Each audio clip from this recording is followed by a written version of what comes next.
কথা অসমীয়া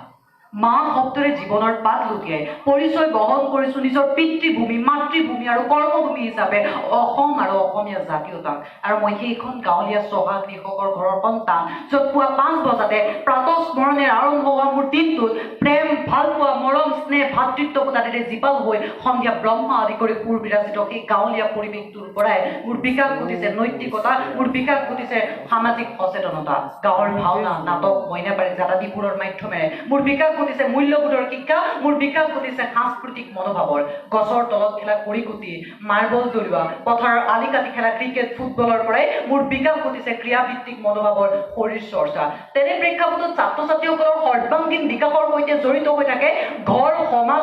সংস্কৃতি শিক্ষা আদি বহুবোৰ দিশ তেনে প্ৰেক্ষাপটত এনেবোৰ দিশক আওকাণ কৰি ছাত্ৰ ছাত্ৰীৰ সৰ্বাংগীন বিকাশৰ বাবে হত একাডাল ব্যৱহাৰ কৰি মাতৃভাষা শিক্ষাৰ একমাত্ৰ মাধ্যম হোৱা উচিত বুলি উত্থাপন কৰা বিধেয়কখন তীব্ৰভাৱে বিৰোধিতা কৰি বিৰোধী পক্ষৰ আসন গ্ৰহণ কৰিলো মাননীয় অধ্যক্ষ মহোদয়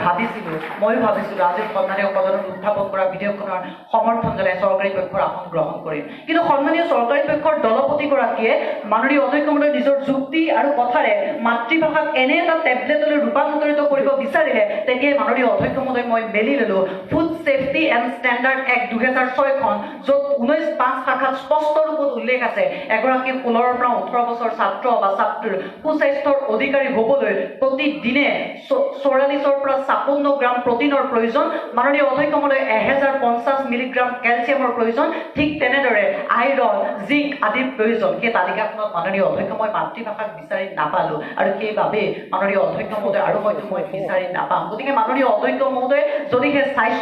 স্বাস্থ্য নাথাকে তেনেহ'লে ছাত্ৰ ছাত্ৰী এগৰাকীৰ কিদৰে সৰ্বাংগীন বিকাশ সম্ভৱ হ'ব সেই কথা মানি ল'ব নোৱাৰিলো বাবে বিৰোধিতা কৰিলো উত্থাপন কৰা বিধেয়কখনৰ মাননীয় অধ্যক্ষ মহোদয় কেৱল ডিগ্ৰী প্ৰদান কৰা ভাৰতবৰ্ষৰ গতিপূৰ্ণ শিক্ষানীতিৰ জৰিয়তে প্ৰত্যেক বছৰে শিক্ষিত আৰু অৰ্ধ শিক্ষিত নিবনুৱাৰ সৃষ্টি হৈ গৈ আছে যি সময়ত ভাৰতবৰ্ষৰ ৰাষ্ট্ৰীয় শিক্ষানীতি 2020 শিক্ষাৰ ক্ষেত্ৰত 6% মুঠ ঘৰুৱা উৎপাদন অৰ্থাৎ জিডিপি প্ৰয়োগৰ পোষকতা কৰিছে সেই সময়তে ভাৰত চৰকাৰ 2022 চনৰ বাজেটখনত শিক্ষাৰ ক্ষেত্ৰত 93,000 কোটি টকাৰ পৰা 1.04 লাখ কোটি টকালৈ বাজেট বৃদ্ধি কৰা হ'ল ঠিকেই কিন্তু ই ভাৰতবৰ্ষৰ মুঠ ঘৰুৱা উৎপাদনৰ 3.05%ৰ আশে পাশে আগুৰি ল'বলৈ সক্ষম হ'ব যি সময়ত মাননীয় অধ্যক্ষ মহোদয় শিক্ষাৰ বাণিজ্যিকীকৰণ শিক্ষা পণ্য সামগ্ৰীলৈ ৰূপান্তৰৰ বাজেটৰ অভাৱ যি শিক্ষা ব্যৱস্থাত কৰ্মোদ্যমী কৰি তোলাৰ বাবে গতিশীলতাৰ অভাৱ তেনে শিক্ষা ব্যৱস্থাত মাতৃভাষাক একমাত্ৰ মাধ্যম হিচাপে লৈ ছাত্ৰ ছাত্ৰীৰ সৰ্বাংগীন বিকাশ সম্ভৱ কৰি তুলিব পৰা সন্মানীয় চৰকাৰী পক্ষৰ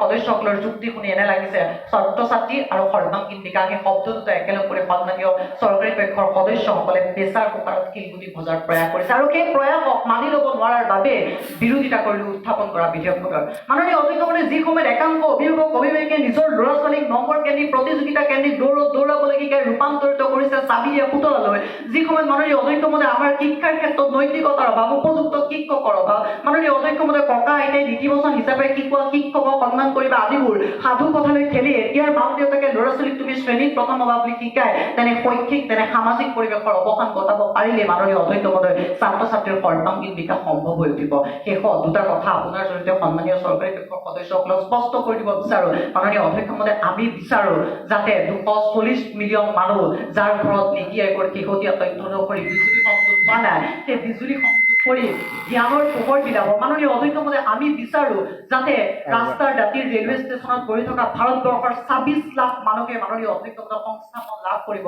মাননীয় অধ্যক্ষ মহোদয় আমি বিচাৰো যাতে মধ্যাহ্ন ভোজনৰ সোৱাদ লোৱাৰ বয়স হোৱা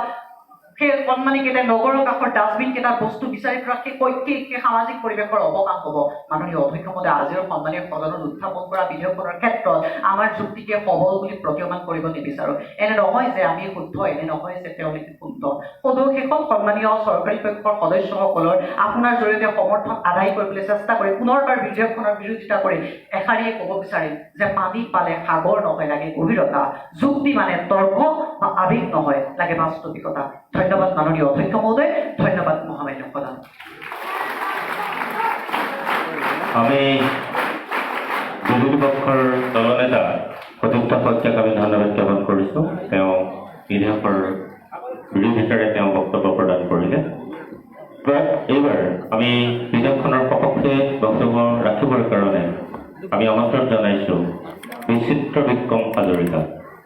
বিচিত্ৰ বিক্ৰম হাজৰিকাক আমি বক্তব্য ৰাখিবলৈ আহ্বান জনাইছোঁ।